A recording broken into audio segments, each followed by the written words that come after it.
In the summer of 1795, a teenager named Daniel McGinnis wandered into a clearing on Oak Island, Nova Scotia, and noticed something that should not have been there. A circular depression in the soil, roughly 13 feet across, sat beneath an old oak from which a tackle block hung, the kind used on ships to hoist heavy cargo. The ground had settled the way earth settles when something beneath it has been disturbed, then left alone. McGinnis returned with two friends. They dug. At 2 feet, they hit flagstones. At 10 feet, a platform of oak logs. At 20, another. Every 10 feet, the same pattern, as though someone had designed the shaft in stages, sealing each level before moving deeper. The boys stopped. They lacked the tools, the manpower, and the money to continue. But the story spread quickly, and it never stopped spreading. Over the next 2 centuries, Oak Island became the most excavated piece of private land in North America. Corporations formed, engineers arrived, men died in collapsed tunnels. At least 6 lives have been claimed by the pit. Millions of dollars have poured into the ground. And yet, after more than 200 years, not a single verified artifact of treasure has surfaced. What has been found instead are questions. The shaft's construction implies planning. The flood tunnels connected to it suggest defensive engineering on a scale that does not belong in colonial Nova Scotia. And the precision of the work raises a problem no one has answered. Who, before European settlement of this coastline, had the knowledge, the labor, and the motive to build something this deep, this elaborate, and this deliberately impossible to reach? What stopped the early diggers was not depth, it was water. Around 1803, a crew broke through a layer at roughly 90 feet and triggered a flood that filled the entire pit to sea level within hours. No amount of bailing could lower it. The water was not a natural spring. Investigators later traced it to tunnels connecting the shaft to the ocean at Smith's Cove, where a filtration bed of coconut fiber and eelgrass had been buried beneath the beach sand. Materials with no business being on a North Atlantic island. The coconut fiber alone has been carbon dated to centuries before Daniel McGinnis was born. The implication was staggering.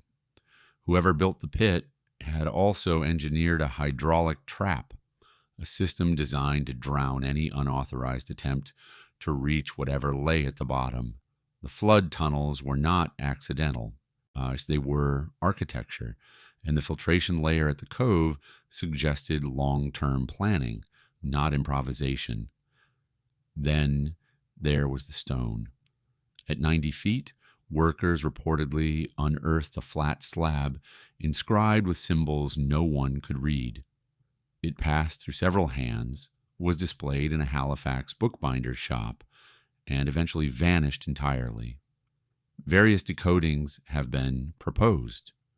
One popular translation reads, 40 feet below, 2 million pounds lie buried. Whether that inscription ever truly existed and whether the stone was genuine or planted to sustain investor interest has never been resolved. Skeptics argue that the flood tunnels are natural sinkholes in the island's limestone, that the coconut fiber drifted on ocean currents, and that the inscribed stone was simply a convenient fiction. But none of those explanations account for the layered platforms, and none answer a harder question. If this was engineered, who in the pre-colonial world could design a self-defending vault beneath an uninhabited island, and why? Most of what has been written about Oak Island circles the same evidence: the shaft, the flood tunnels, the stone, the failures. But buried in a private collection donated to a Nova Scotia Historical Society in the late 1970s, there is a letter that almost no one talks about. It was written in 1931 by a surveyor named Charles Roper, who had spent time on Oak Island during one of the earlier excavation efforts. The letter was not addressed to a newspaper or a treasure hunting syndicate. It was personal correspondence sent to a cousin in Halifax, and its tone is casual. A man recounting what he had seen and heard while working a strange job on a strange island. Most of the letter deals with mundane complaints about weather and wages. But near the end, Roper mentions something that does not fit neatly into any existing account. He writes that several of the older residents on the mainland, men whose families had lived along the Mahone Bay shoreline for generations, spoke among themselves about what they called the other shaft. Not the money pit, not any of the secondary holes dug by treasure hunters, a different site entirely, located somewhere off the island, which the locals seemed to regard with a kind of quiet familiarity, as though its existence were known but not meant to be discussed with outsiders. Roper does not say where this second shaft was. He does not describe it. He mentions it only in passing, the way a man notes something he overheard but did not fully understand. The letter was never published during his lifetime. It surfaced decades later in an uncatalogued donation and has received almost no scholarly attention. There is no way to verify what Roper heard. The men he spoke with are long dead. But the letter exists, and the phrase, the other shaft, once read, is very difficult to set aside.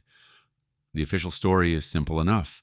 In 1119, a French knight named Hugues de Paillon and 8 companions presented themselves before King Baldwin II of Jerusalem and requested permission to form a new religious order. Their stated purpose was the protection of Christian pilgrims traveling the dangerous roads between the port of Jaffa and the holy sites of Jerusalem. Baldwin agreed, and he granted them an extraordinary headquarters, a wing of the royal palace built directly atop the ruins of Solomon's temple. They called themselves the Poor Fellow Soldiers of Christ, and of the Temple of Solomon, history would remember them simply as the Knights Templar. On the surface, the story holds together. The roads were genuinely dangerous. Pilgrims were robbed and killed with regularity. A dedicated military escort made sense, but the arithmetic did not. 9 men cannot patrol a network of roads stretching across the breadth of the Holy Land. 9 men cannot secure supply lines, establish waypoints, or maintain any meaningful military presence across that kind of terrain. Even with the best intentions, the mission as described was physically impossible at that scale. And then there is the matter of what they did next, which, by most accounts, was almost nothing visible at all. For roughly 9 years after their founding, the Templars accepted no new members. They conducted no recorded military operations. They issued no public declarations. They appeared to seek no recognition whatsoever. They simply occupied their quarters on the Temple Mount, and according to later chroniclers, spent much of that time excavating beneath the structure itself. What they were digging for has never been confirmed. Theories range from sacred relics to buried documents to the remnants of older pre-Roman construction beneath the mount. What is confirmed is that the Templars emerged from that quiet decade utterly transformed. By the mid-12th century, they had become the most powerful, non-sovereign military and financial organization in the entire Western world. Something changed during those 9 silent years, and whatever it was, it did not come from guarding roads. Whatever the Templars found beneath the Temple Mount, if they found anything at all, what followed was an ascent so rapid it reshaped the financial architecture of medieval Europe. Within decades of their founding, the order had developed something the Western world had never seen: a functioning international banking system. A pilgrim traveling from London to Jerusalem no longer needed to carry gold across bandit-ridden roads. he could deposit funds at the Templar Commandery in London, receive an encrypted letter of credit, and withdraw the equivalent value upon arrival in the Holy Land. The transaction was secured, documented, and portable. It was, in practical terms, yet the invention of the modern banknote centuries before any bank existed to issue one. But the Templars went further. They loaned money to kings. They charged fees carefully structured to avoid the church's prohibition on usury, interest in all but name. They managed the royal treasuries of France and England. Their network of commanderies, stretching from Scotland to Cyprus, functioned as deposit branches, each holding reserves of coin, bullion, and deeded property. By the middle of the 13th century, the order's liquid wealth exceeded that of most European monarchies. They had become the central bank of Christendom, answerable only to the Pope. This is where the story acquires weight that matters later. An organization with that much mobile capital must store it somewhere. It must have systems for moving it when a commandery falls under threat, and commanderies did fall, particularly as Crusader territories were lost across the late 1200s. The Templars were not naive about the vulnerability of fixed positions. They had watched fortresses crumble across the Levant, so the question is not whether the Templars had wealth worth hiding. That much is documented. The question is where it went when the walls closed in and whether any of it crossed an ocean. There is a detail about the Templars that historians tend to mention briefly and then move past as though unsure what to do with it. The order possessed maps, and some of those maps were too good. Medieval European cartography was, for most of the period, a mixture of theology and guesswork. The Mappae Mundi placed Jerusalem at the center of the world and filled the margins with sea monsters. Navigation was coastal, cautious, and reliant on dead reckoning. But alongside these crude instruments, another class of map existed, the Portolan charts. These were working documents used by sailors depicting coastlines with a geometric precision that stunned later cartographers when they were rediscovered. The Portolan charts of the 13th and 14th centuries are accurate to a degree that is difficult to explain, given the navigational tools supposedly available at the time. The Templars had access to these charts. Their fleet operated across the Mediterranean, and their commanderies maintained archives of navigational documents. But the question that lingers is whether their collection extended beyond known waters. And there are references, oblique, disputed, never confirmed, to Templar-held maps depicting coastlines west of Europe and south of Iceland. Coastlines that, according to the accepted timeline of exploration, no European had yet reached. If such maps existed, the implications are significant. They would mean the Templars possessed geographic knowledge of the Atlantic seaboard decades or even centuries before Columbus, and they would raise an unavoidable follow-up question. Where did that knowledge come from?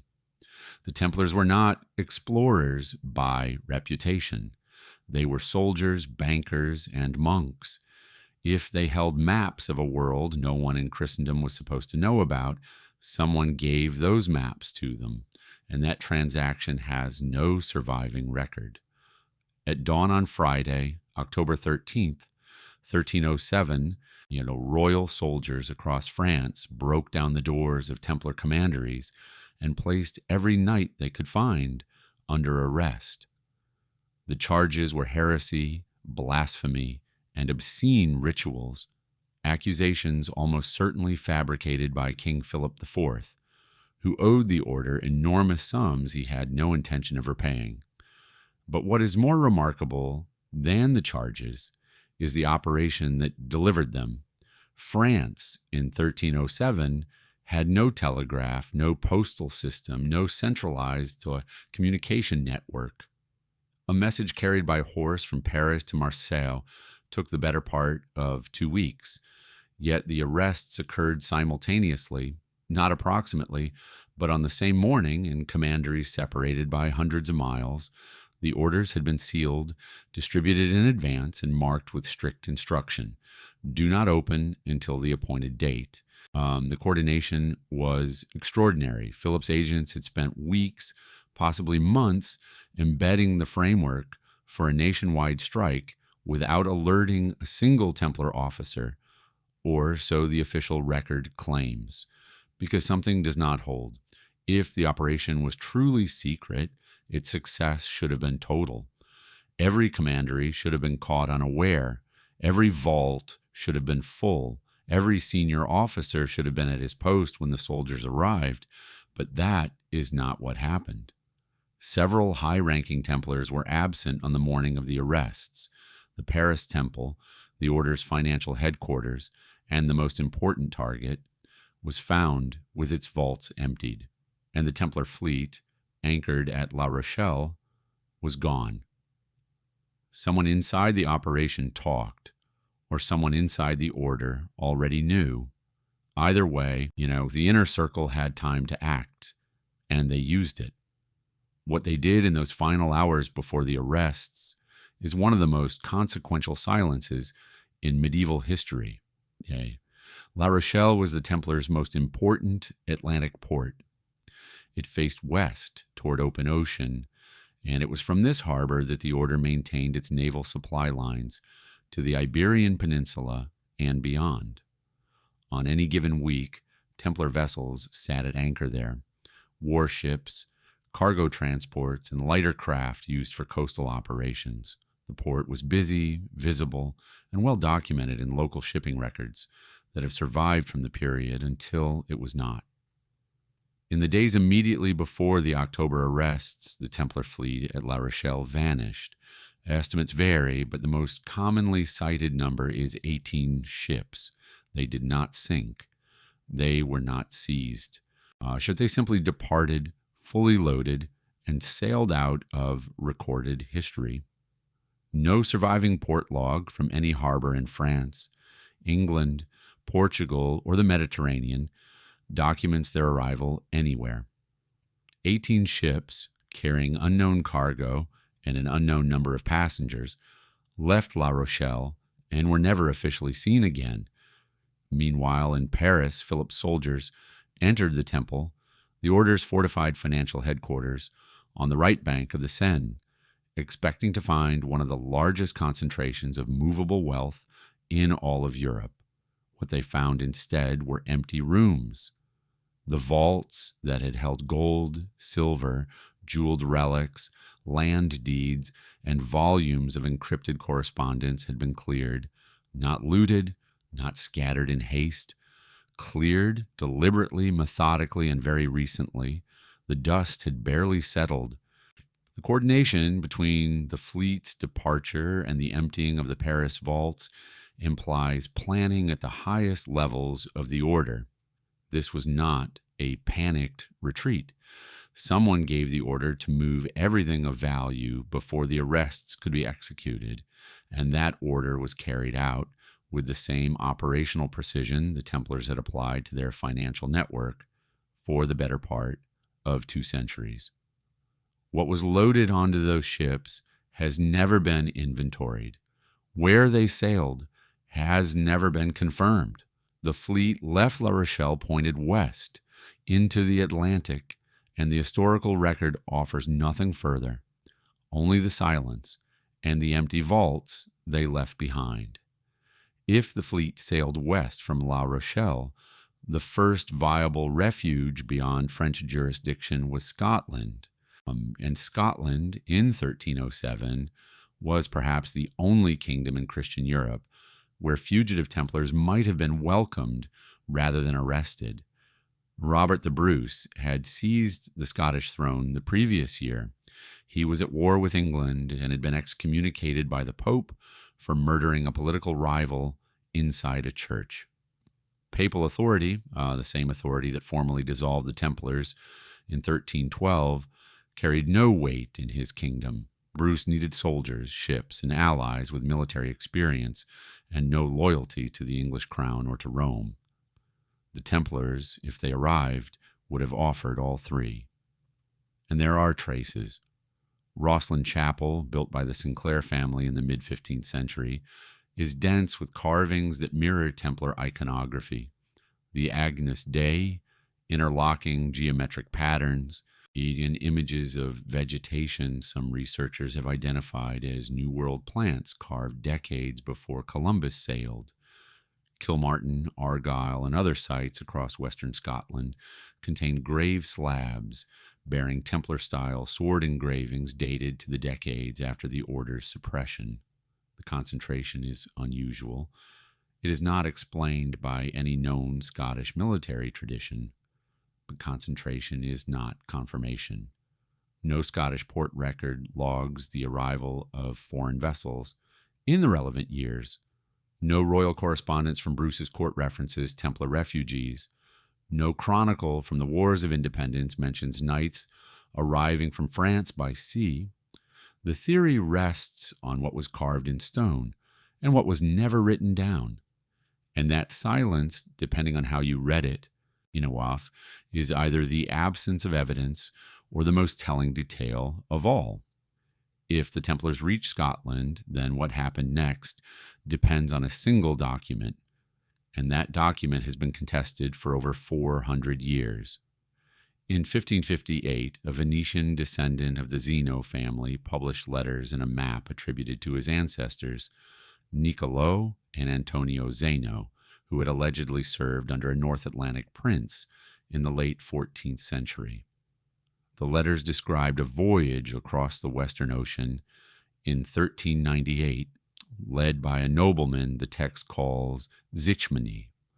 Scholars who accept the narrative have identified Zichmany as Henry Sinclair, Earl of Orkney, a Scottish lord whose family had documented connections to Templar networks and who controlled territories positioned for Atlantic departure. The Zeno map that accompanied the letters is where the controversy sharpens. It depicts land masses in the Western Atlantic that do not correspond to any known medieval cartographic tradition. Some researchers have argued that certain coastlines on the map align with Nova Scotia and Newfoundland, not perfectly, but with enough structural similarity to suggest first-hand observation rather than imagination.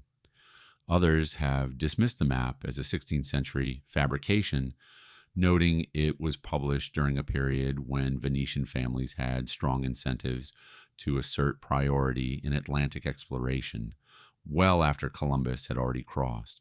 The problem is that neither side can fully close the argument. The letters contain navigational details difficult to invent without maritime experience, including descriptions of tidal patterns and coastal geography that correspond to known conditions in the North Atlantic, but they were published nearly 2 centuries after the voyage supposedly took place, with no corroborating original manuscripts. The Zeno family claimed the originals had been partially destroyed by a child, so the narrative exists in a space where proof and fabrication overlap. If the voyage happened, it places a Templar-connected Scottish nobleman on the coast of Nova Scotia, 94 years before Columbus and 5 centuries before Daniel McGinnis found his depression in the earth.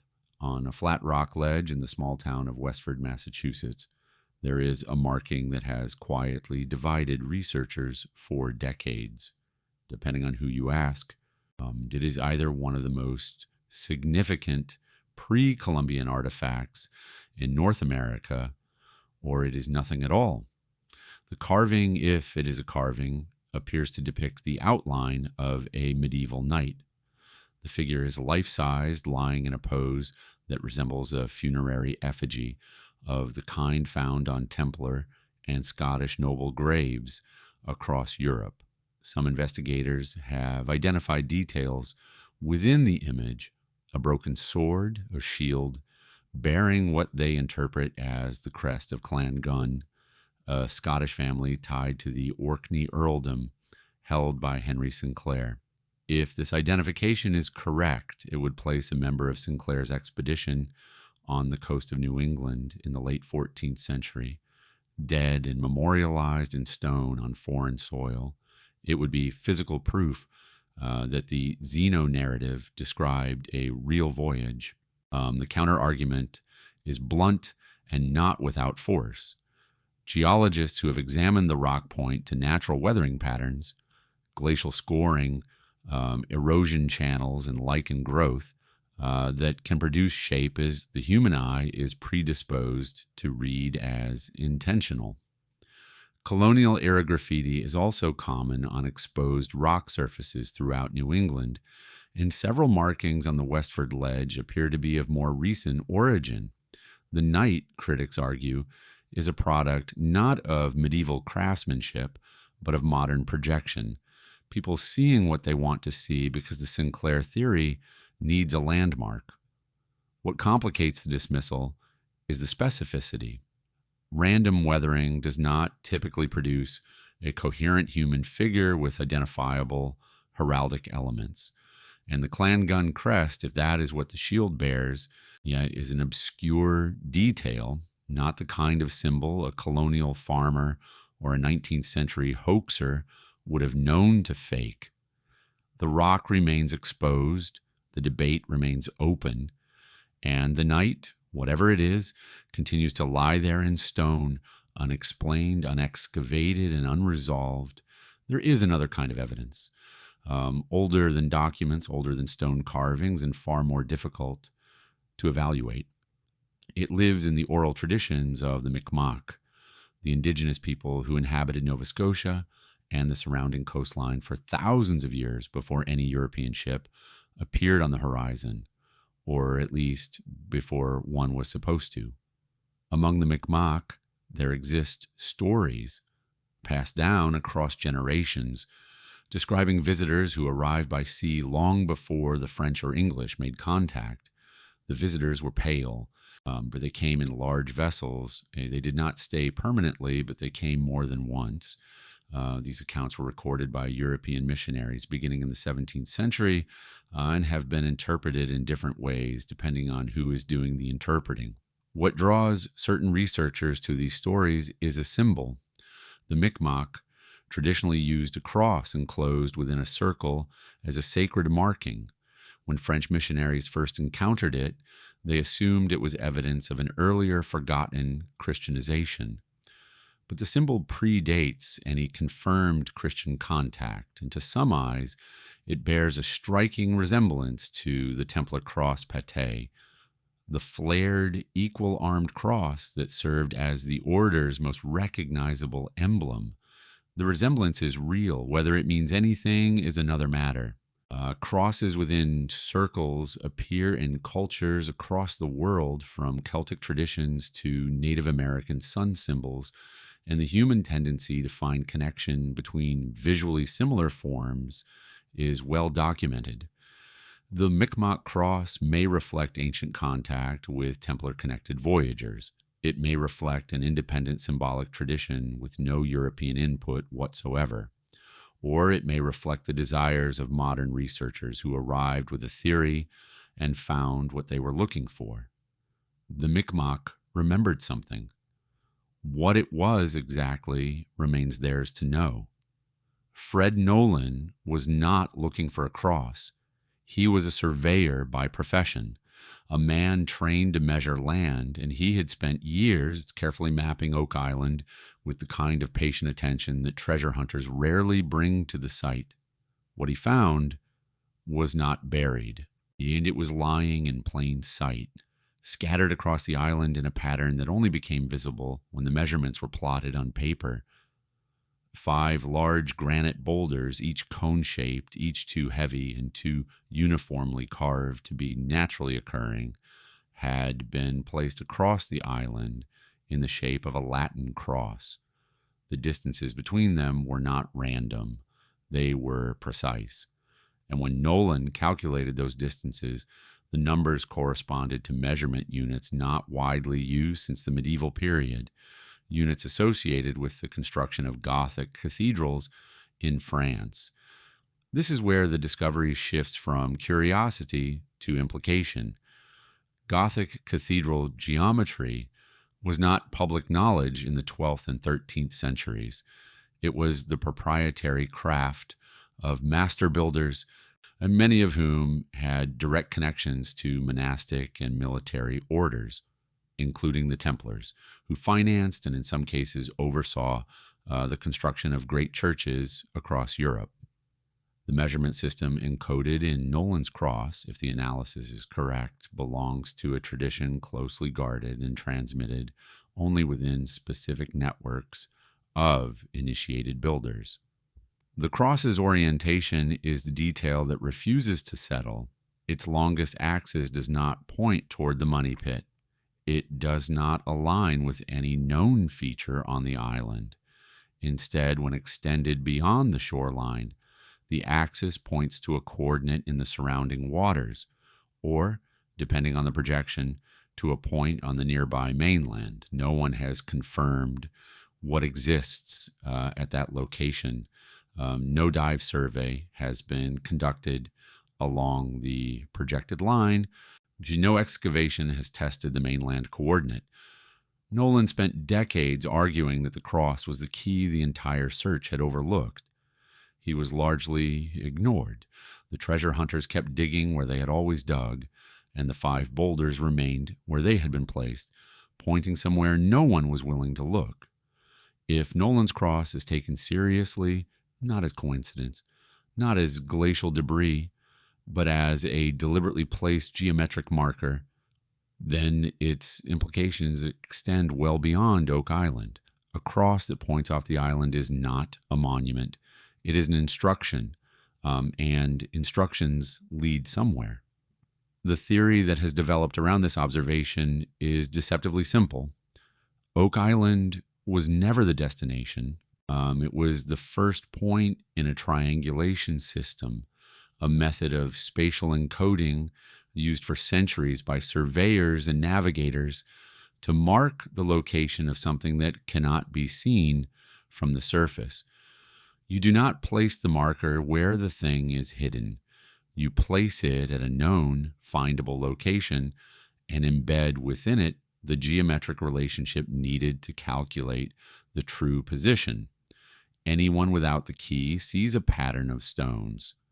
Anyone with it sees coordinates. This reading reframes the entire 2-century excavation as a spectacular misdirection, not necessarily by design, though some proponents argue exactly that, but by assumption. The first diggers assumed the treasure was beneath their feet because the pit was there. Every subsequent expedition inherited that assumption. The possibility that the pit might be a decoy or a secondary element in a larger spatial system was never tested because the act of digging created its own momentum. Each failure justified a deeper attempt. Each deeper attempt reinforced the belief that the answer was below. But if the answer was not below, if the money pit was one half of a system whose other half lies elsewhere, then the true vault has been sitting untouched for centuries, protected not by flood tunnels or booby traps, but by something simpler. The inability of searchers to stop digging long enough to look around. Where the second point falls depends on which geometric analysis you accept. Some calculations place it underwater, others on the Nova Scotia mainland. None have been confirmed, and no one with the resources to test them has tried. Less than 1,000 feet from Oak Island, separated by a narrow channel of shallow water, sits Birch Island. It is smaller, quieter, and almost entirely absent from the mythology that has consumed its neighbor for 2 centuries. But it may be the most important piece of land in Mahone Bay that no one has been allowed to touch. The first thing that draws attention is visible from the air. In aerial photographs, the southern tip of Birch Island displays a large triangular formation, a clearly defined geometric shape set against the surrounding tree cover. The triangle is too regular to be casual growth variation. Its edges are distinct, its proportions consistent. Some researchers believe it marks a deliberately cleared or constructed area, potentially aligned with Nolan's Cross on Oak Island. Others maintain it is a natural feature exaggerated by photographic angle and seasonal foliage. The debate has continued without resolution, largely because resolution would require access, and access has been denied. Ground penetrating radar surveys conducted from the shoreline and from boats in the adjacent channel have returned readings consistent with subsurface voids at depths of 15 to 25 feet. Voids whose dimensions suggest constructed chambers rather than natural cavities. The readings are preliminary and have not been independently verified. But they are difficult to dismiss, particularly given Birch Island's proximity to a site already defined by engineered underground structures. The island is privately owned. The landowners have refused permission for excavation, and in some accounts have declined even to discuss the subject. Legal disputes over property boundaries have further complicated any potential investigation. Provincial authorities have shown no inclination to intervene, and so Birch Island remains untested. Whatever lies beneath its surface, natural bedrock, empty soil, or something placed there deliberately, stays hidden behind a barrier more effective than any flood tunnel, a locked gate, and an unanswered phone. About 30 miles inland from Oak Island, in the rural heart of Nova Scotia's Annapolis Valley, there's a site that has no business being there. It sits on a hillside near the quiet village of New Ross, overlooking the Gold River, and it was first brought to wider public attention in the early 1970s by a local woman named Joan Harris, who had spent years clearing brush from her property and carefully uncovering what lay beneath. What she found were stone foundations, not fieldstone piled loosely in the colonial manner, and not the rough cellar walls typical of 18th or 19th century maritime homesteads. These were carefully fitted dry stone walls, laid with a precision that suggested formal training. The footprint of the structure was large, far larger than any farmstead or outbuilding from the region's known settlement history, and its layout, when mapped, bore an unsettling resemblance to something that should not exist in pre-colonial Nova Scotia, a Templar commandery. The resemblance was noted by several independent researchers who visited the site in the decades that followed. The main structure appeared to include a great hall, to subsidiary chambers arranged along a central axis, and what some interpreted as a chapel oriented on an east-west line, a feature consistent with medieval Christian ecclesiastical design. The proportions of the walls, like the distances encoded in Nolan's Cross, seem to correspond to units of measurement associated with Gothic construction traditions in medieval France, but resemblance is not proof. And proof, in the case of New Ross, has been systematically difficult to obtain. No comprehensive archaeological excavation has ever been conducted at the site. Carbon dating of materials found in and around the foundations has produced inconclusive results, in part because the samples were small and the contexts disturbed by decades of amateur digging and investigation.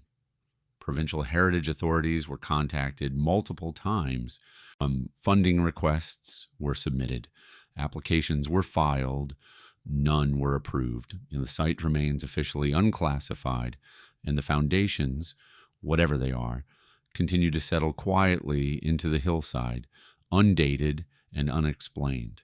Not far from the stone foundations at New Ross, partially concealed by overgrowth and decades of forest debris, there is a shaft. It is stone-lined, deep and old. The people who live nearby know it exists. Most of them have known for as long as they can remember, and almost none of them have discussed it with outsiders. The shaft was first investigated informally in the late 20th century by researchers who had followed the New Ross foundations to the broader site. What they found was startling. The shaft descended vertically, its walls constructed from fitted stone consistent with the nearby foundations. At intervals, roughly every 10 feet, there were platforms of heavy timber laid horizontally across the opening. Below those platforms, the descent continued. At a certain depth, water seeped in, and below that, the shaft appeared to reach a sealed layer of stone or packed clay that no one had the equipment or the permission to break through. The parallels to Oak Island are difficult to ignore. Layered platforms, stone lining, flooding at depth, a sealed terminus. If the descriptions are accurate, the new Ross shaft shares a structural logic with the money pit that is either coincidental or deliberate, and coincidence across that many shared features becomes progressively harder to defend. Some researchers have connected this shaft directly to the 1931 letter by Charles Roper, the surveyor who referenced locals speaking about the other shaft. The geography fits, the time frame fits, and the local reticence to discuss the site fits a pattern Roper himself noticed. This was something known but not spoken of openly. Why a deep engineered shaft in the interior of Nova Scotia has attracted almost no formal investigation, while a similar shaft on a small island nearby has consumed centuries of effort and millions of dollars, is a question no one in an official capacity has answered. The silence around the new Ross shaft is not the silence of ignorance. It is the silence of people who know something is there and have chosen, for reasons they do not share, to leave it alone. Yeah, and there is a particular kind of institutional silence that does not require conspiracy. Yeah, it does not require secret meetings or coordinated suppression. It requires only the absence of interest, the quiet decision that a site is not worth the trouble, that the questions it raises are too inconvenient to fund, and that the safest course is to let the file gather dust. The new Ross site has been subject to this pattern for decades. In the years following Joan Harris's discovery of the foundations, multiple researchers applied for provincial heritage grants to conduct formal surveys. The applications were denied. The stated reasons, where reasons were given, were vague: insufficient academic affiliation, unclear methodology, lack of demonstrable significance. In one case, a grant application was returned, noting that the site did not meet the threshold for heritage classification, despite the fact that no professional assessment had been carried out to determine what the site actually was. Survey reports produced independently, some funded by private donors, others completed by researchers working without compensation, have had a tendency to disappear. One report filed with the Provincial Heritage Office in the early 1990s was acknowledged as received but could not be located when a researcher requested access a decade later. The file had been opened, a case number assigned. Then the trail ended. No explanation was offered for why the file was sealed or where its contents had gone. None of this proves deliberate suppression. Bureaucracies lose files. Grants are denied for legitimate reasons. Offices are understaffed, and ambiguous sites in rural Nova Scotia are not high on any government's priority list. The pattern is entirely consistent with institutional inertia, the default setting of any system that prefers not to be troubled by things it cannot easily categorize. But that is the point. A site that challenges the accepted timeline of European presence in North America is difficult to categorize. And the easiest way to manage something difficult is not to look at it, to let the permits go unissued and the ground go undisturbed. Whether this neglect is passive or purposeful is a question the institutions themselves have never been asked to answer. In 2001, a Vatican researcher named Barbara Frail made a discovery that should have rewritten every textbook account of the Templars' downfall. Buried in the Vatican secret archives, misfiled according to official explanation for nearly 700 years, was a parchment documenting a secret papal hearing held at Chinon in August 1308. The document recorded the interrogation of senior Templar leaders by 3 cardinals acting on behalf of Pope Clement V, and it contained something the Church had never publicly acknowledged: a full papal absolution of the Templars on the charge of heresy. The implications are extraordinary. The standard narrative holds that the Templars were dissolved by Clement in 1312 under pressure from Philip IV, with the Pope capitulating to a king who wanted the order destroyed and its wealth seized. The Chinon parchment reveals that the Pope had, 4 years earlier, privately concluded the heresy charges were baseless. He absolved the knights. He restored them to communion with the Church, and then he never told anyone. The dissolution went forward. The burnings continued. The order was erased from existence on the basis of charges the Pope himself had already dismissed in private. For 7 centuries, this document sat in the archives, not destroyed, not redacted, but placed where no one would think to look. Whether it was deliberately hidden or genuinely misfiled is a question the Vatican has addressed only in general terms. Frail herself has suggested the misfiling was intentional, a quiet act of preservation by someone who wanted the truth to survive without the disruption of its immediate release. What the Chinon parchment proves, beyond its specific content, is that the record surrounding the Templars has been actively managed. Documents were suppressed. The timelines were curated. The version of events that reached the public was not the version that existed in the archive. And if one document of this significance could remain hidden for 7 centuries, the question becomes unavoidable. What else sits in those same collections, cataloged under the wrong name, filed in the wrong century, waiting for someone to look where no one was supposed to? Port records are by nature mundane. They log arrivals, departures, cargo weights, and tax assessments. They are the accounting ledgers of maritime life, and their value to historians lies in consistency.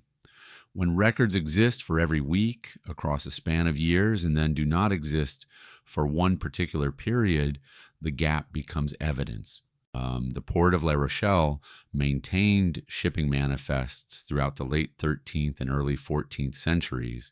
These documents survive in various states of completeness in French national and regional archives.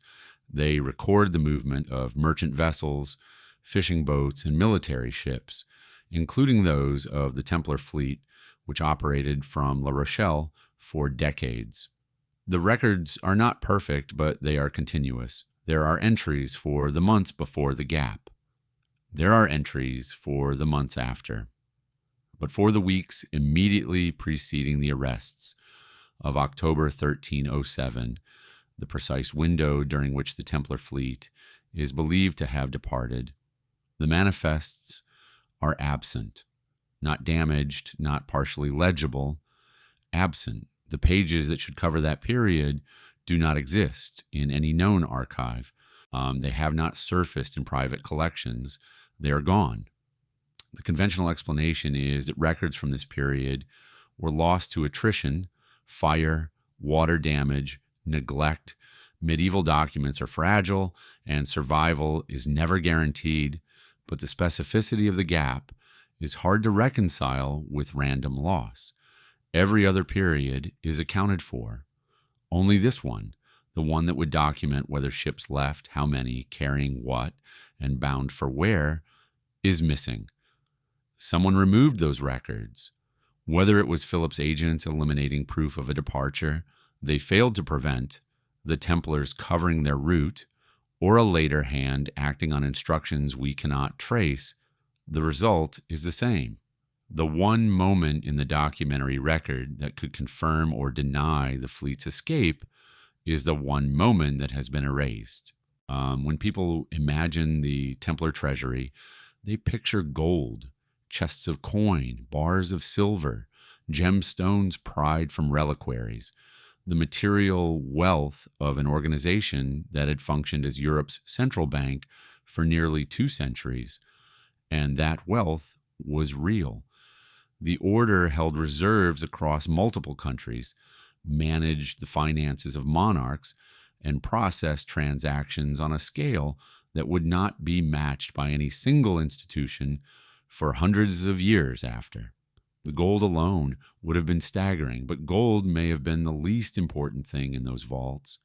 The Templars were also custodians of documents, land deeds spanning 12 countries, contracts with royal houses, encrypted correspondence between commanderies written in ciphers that have never been fully reconstructed, the records of loans made to popes and kings, debts that, if made public, would have shifted the balance of power across Europe. And then there were the navigational documents, the Portolan charts, the coastal surveys, the route maps, compiled across decades of naval operation in the Mediterranean and, if certain theories hold, the Atlantic. This is the inventory that matters most, not because of its monetary value, but because of its informational weight. A document proving a papal debt to the order would have destabilized the Church's claim to moral authority. A chart showing pre-Columbian navigation to North America would have rewritten the history of exploration. A cipher key unlocking the order's internal communications could have exposed alliances, betrayals, and arrangements that powerful families spent centuries trying to bury.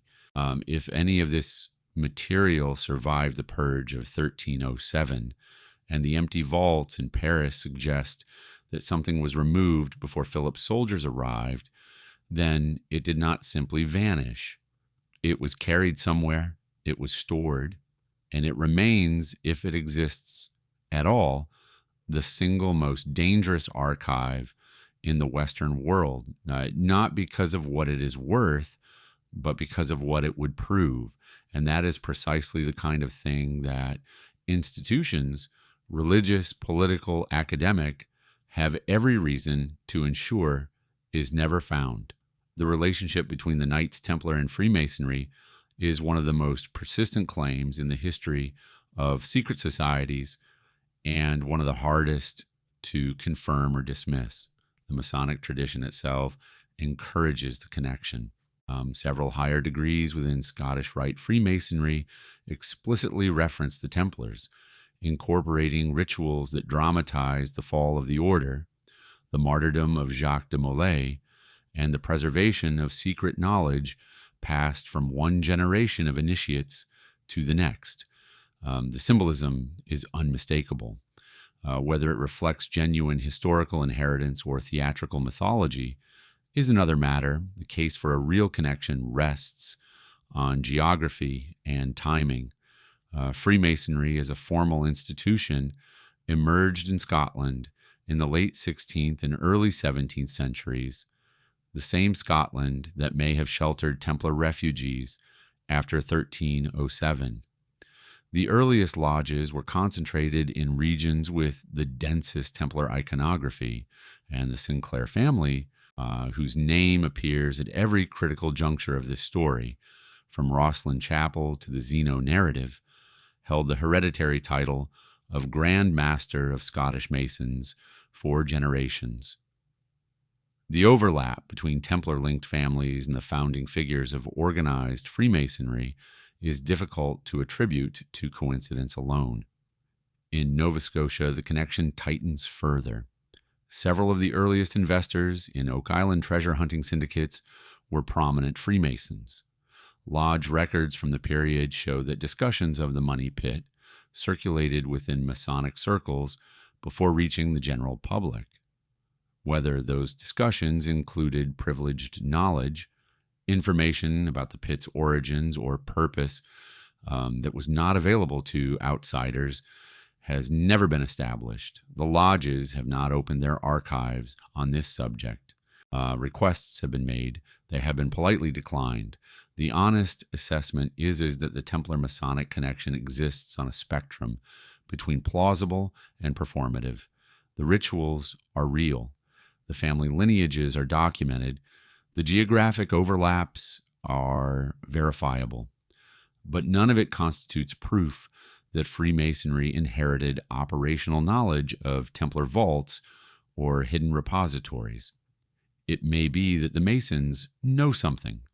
It may equally be that they have spent centuries cultivating the impression that they do, and that the impression itself has become indistinguishable from the truth. There is another theory about Oak Island that has nothing to do with the Templars. It involves Francis Bacon, William Shakespeare, and the claim that the money pit contains not gold or relics, but manuscripts proving Bacon was the true author of Shakespeare's plays, documents buried in the New World to protect them from political enemies in Elizabethan England. The theory has its own believers, its own body of literature, and its own interpretation of the inscribed stone found at 90 feet, which Bacon proponents decode not as a treasure marker, but as a Baconian cipher. It has been discussed in books, television programs, and online forums with the same intensity that surrounds the Templar hypothesis. And that is precisely the problem. Oak Island has become a surface onto which almost any mystery can be projected. The Templar theory competes not only with the Bacon theory, but with claims involving pirate treasure, British military payrolls, Marie Antoinette's jewels, and the Ark of the Covenant. Each new theory adds a layer of noise. Each layer makes it harder for any single line of investigation to be taken seriously by the academic and archaeological communities whose involvement would be necessary to resolve the question. This is worth pausing on. The proliferation of theories does not occur in a vacuum.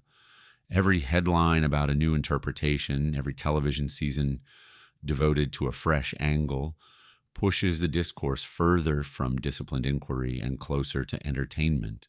The site becomes a curiosity rather than an archaeological problem, and in that environment, a grounded but less sensational hypothesis, like the existence of a second money pit at an entirely different location, struggles to gain traction. Whether this dilution is accidental or serves a purpose is an open question. The effect, however, is measurable. The more theories that circulate about what Oak Island contains, the less attention is paid to the possibility that Oak Island was never the point, and that the real site has been hiding in plain sight, protected not by secrecy, but by noise. Over the past 60 years, at least 3 independent researchers have pursued the second money pit theory with serious intent, and all 3 stopped. Not gradually, not after publishing conclusions. They stopped abruptly, and they stopped in total silence. The first was a retired engineer from Ontario who began investigating the New Ross area in the mid-1960s after reading a privately circulated monograph on the stone foundations. He spent several years conducting informal surveys, interviewing locals and compiling a detailed file of measurements and photographs. Colleagues described the work as careful and meticulous. Then, sometime in the early 1970s, he sold his entire research archive, notes, photographs, maps, everything, to a buyer whose identity he refused to disclose. He never published. He never spoke publicly about the project again. When contacted by a later researcher in the 1990s, he declined to comment and asked not to be reached further. The second was an amateur historian based in Halifax who, during the 1980s, filed a series of permit applications with the provincial government seeking authorization to conduct limited excavation near the new Ross site. The permits were initially approved, then revoked without explanation.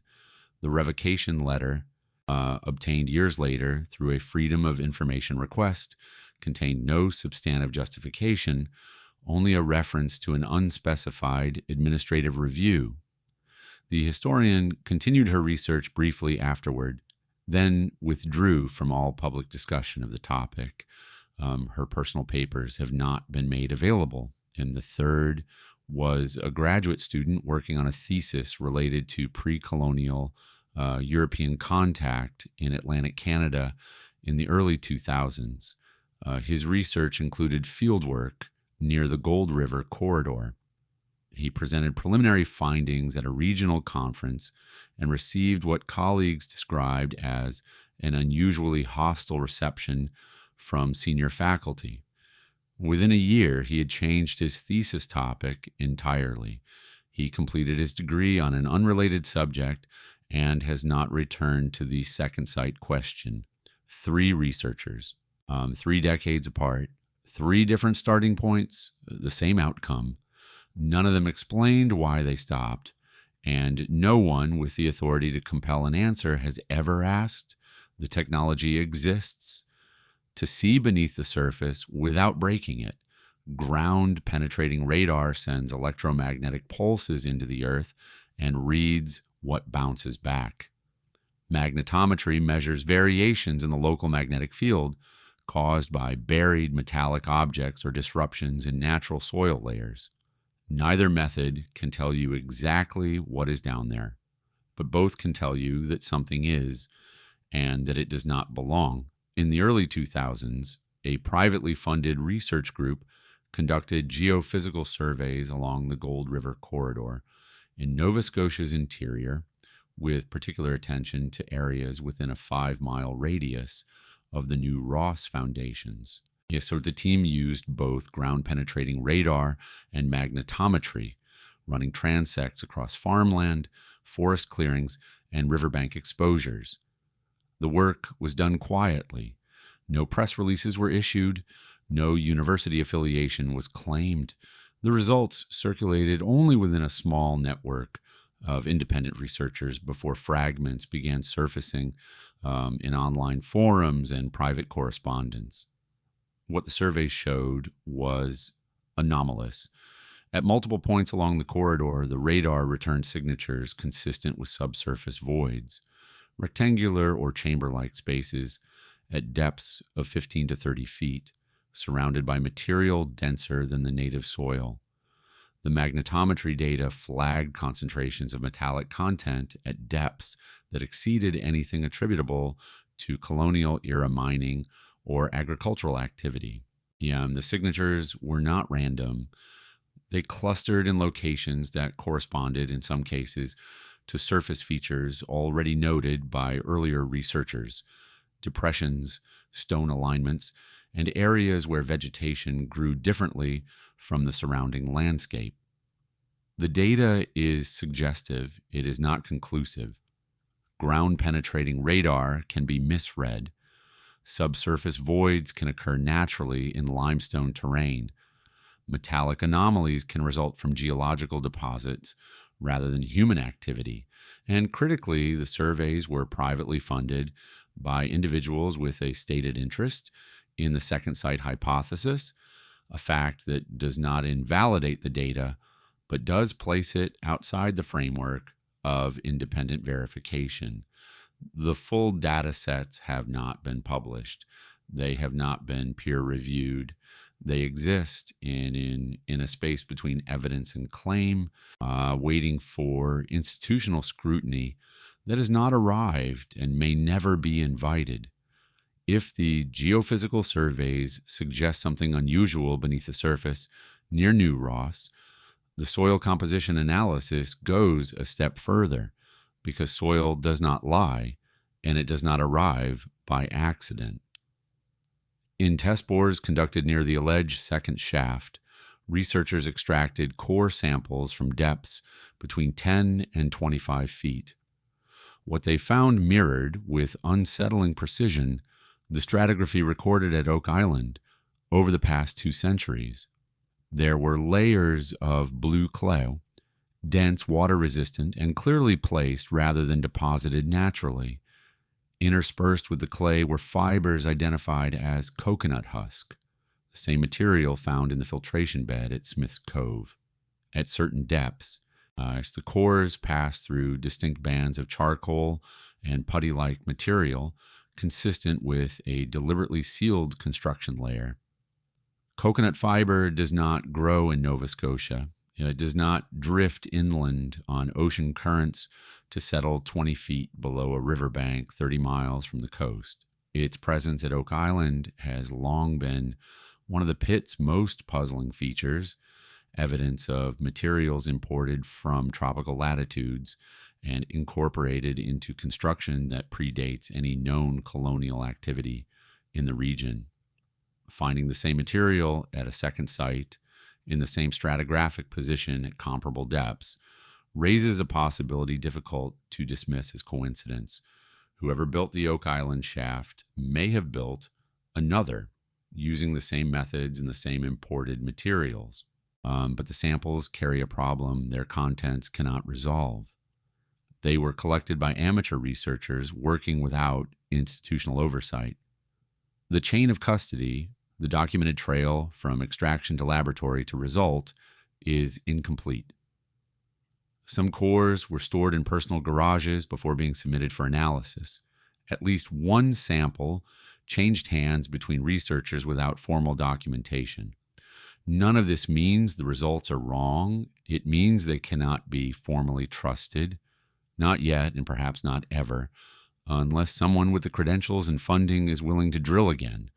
So far, no one has. Of all the evidence gathered near New Ross, one data point stands apart, not because it is the most dramatic, but because it is the most specific and the hardest to explain away. During informal excavation near the second shaft in the 1990s, researchers recovered several timber fragments from a depth of approximately 18 feet. The wood was oak, old, dense, and partially mineralized from centuries in wet clay. It was not driftwood or root material. One of the fragments appeared to be remnants of a worked beam cut by tools, embedded in a layer consistent with a deliberately constructed platform. The fragments were submitted for dendrochronological analysis.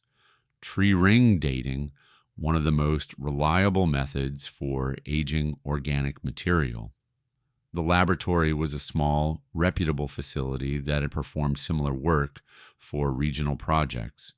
The results placed the timber in the late 13th or early 14th century. The margin of error was narrow. The wood had been cut sometime between roughly 1270 and 1340, and that date range is extraordinary. It falls within the period of Templar activity after the order's peak and during its dissolution. It also predates, by at least 2 centuries, any accepted European presence in interior Nova Scotia. The Norse reached Newfoundland around 1000 AD, but left no trace this far south. The French did not settle permanently in the Maritimes until the early 1600s. Nothing in the conventional timeline accounts for worked European-style timber at this depth, in this location, at this date, but the finding carries its own fragility. The sample size was small, a handful of fragments, not a full cross-section. The laboratory has since closed, its records dispersed. Replication would require new samples from the same layer, extracted under controlled conditions and submitted to a facility willing to take on the work. And no such effort has been organized. The date remains on the record. It has not been refuted. It has not been confirmed. It sits there, too early, too precise, and too inconvenient for anyone to know quite what to do with it. Consider the possibility that Oak Island was designed to fail, not to fail as a vault, but to fail as a search, that every flood tunnel, every collapsed shaft, every tantalizing clue found just deep enough to justify another season of investment was not a flaw in the concealment, but the concealment itself. If the Templars built a repository in Nova Scotia, they would not have relied on a single site. Their financial system was distributed across dozens of commanderies precisely because centralization creates vulnerability. A single vault can be found besieged or betrayed by a captured officer, but a primary site designed to attract and absorb attention indefinitely, paired with a secondary site hidden in plain sight, is something far more durable. Oak Island, in this reading, is the decoy. Its purpose was never to protect treasure by keeping people out. Its purpose was to keep people busy. The flood tunnels ensured no excavation would ever reach bottom. The layered platforms offered just enough reward to justify digging further. The inscribed stone provided a calculated promise, 40 feet below, £2 million, designed to keep investors funding the next attempt. Every failure reinforced the belief that success was one more shaft away. Meanwhile, 30 miles inland, the actual vault sat undisturbed beneath a hillside no one had reason to excavate. The greatest achievement was not the engineering, what it was the misdirection. And it worked for over 200 years. This reading cannot be confirmed, but it is structurally consistent with everything the Templars are known to have practiced. And it answers a question no other theory has addressed. Why, after all this time, has Oak Island never yielded its secret? Perhaps because it was never meant to. The idea of a dual-site vault is not speculation built from nothing. It follows a pattern the Templars employed in nearly every dimension of their operations. Their financial system relied on redundancy. Deposits were recorded in split ledgers, one half kept at the originating commandery, the other at regional headquarters, so that no single seizure could compromise the full accounting. Their communications were encrypted using cipher systems requiring two separate keys, held by officers in different countries. A message intercepted in transit was useless without both halves. Even their physical infrastructure reflected this logic.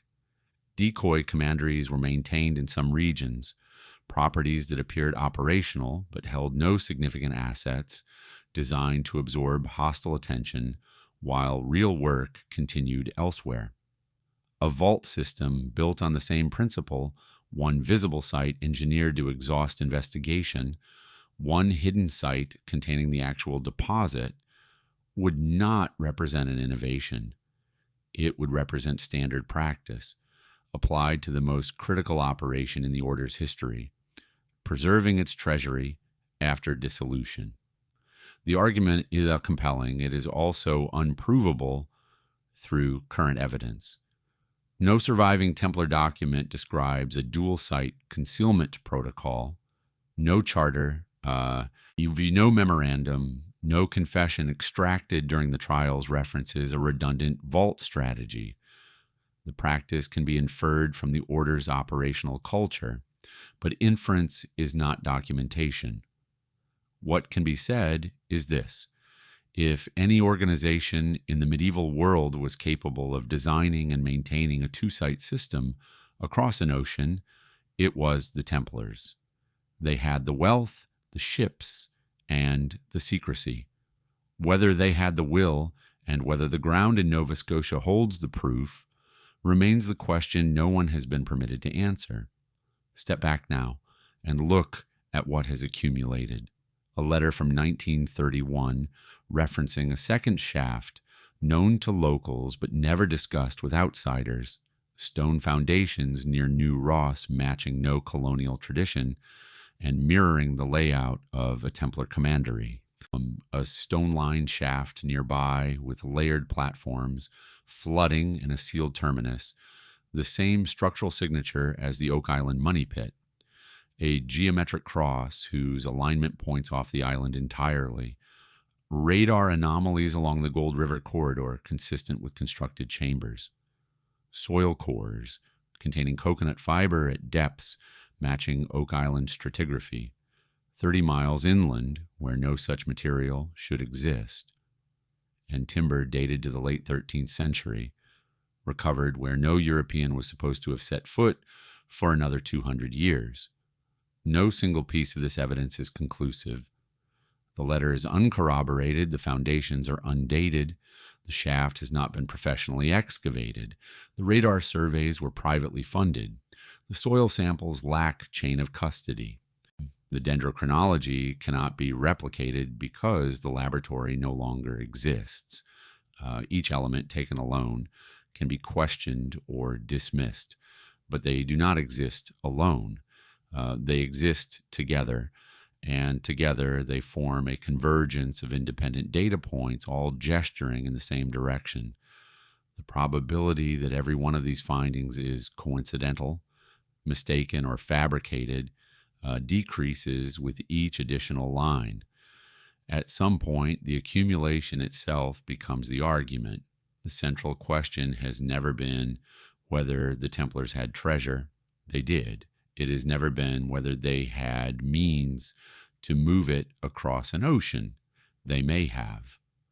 The question is whether they built a second vault and whether it has survived, not because no one searched, but because 2 centuries of searching were aimed at the wrong hole in the ground. The evidence points to specific locations. The geophysical data identifies coordinates. The alignment from Nolan's Cross traces a line to the Nova Scotia mainland. The new Ross shaft sits in known ground on a mapped property. The answers, if they exist, are not lost. They are locked behind permissions that no one is willing to issue.